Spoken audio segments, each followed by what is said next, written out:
Good morning children. ഇന്ന് നമ്മൾ പറയാൻ പോകുന്നത് ഈ ഇംഗ്ലീഷ് മീഡിയത്തിൽ എങ്ങനെയാണ് ഇംഗ്ലീഷ് പറയേണ്ടത്.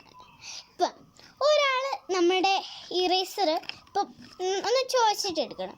അപ്പോൾ അവർ തന്നില്ലെങ്കിൽ നമ്മൾ പ്ലീസ് ഗിവ് മൈ ഇറേസർ. ഇപ്പോൾ കട്ടർ എടുത്താൽ പ്ലീസ് ഗിവ് മൈ ഷാർപ്പണർ, അല്ലെങ്കിൽ സ്കെയിൽ എടുത്താൽ പ്ലീസ് ഗിവ് മൈ സ്കെയിൽ. അങ്ങനെ പല കാര്യങ്ങളുണ്ട്. ഇപ്പം രാവിലെ ടീച്ചർ വരുമ്പോൾ നമ്മൾ എന്തായിരിക്കും പറയുന്നത്? ഗുഡ് മോർണിംഗ് ടീച്ചർ എന്ന്. പോകുമ്പോൾ നമ്മൾ താങ്ക് യു ടീച്ചർ. ഇപ്പം ലഞ്ച് കഴിച്ച് കഴിഞ്ഞിട്ട് നമ്മൾ പറയേണ്ട കാര്യം ഏതായിരിക്കും? Good afternoon teacher. ഇങ്ങനെയൊക്കെ പല കാര്യങ്ങളും ഉണ്ട്.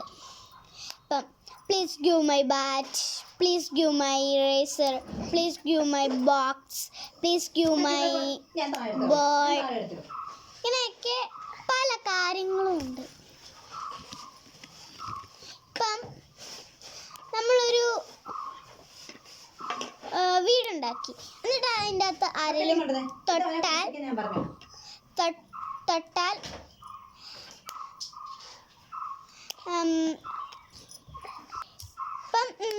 വീട് തൊട്ടാൽ ഇപ്പം നോ ടച്ച് മൈ ഹോം, അങ്ങനെയാണ് പറയുന്നത്. അപ്പം അടുത്ത വീഡിയോയിൽ നമുക്ക് കാണാം. Bye bye.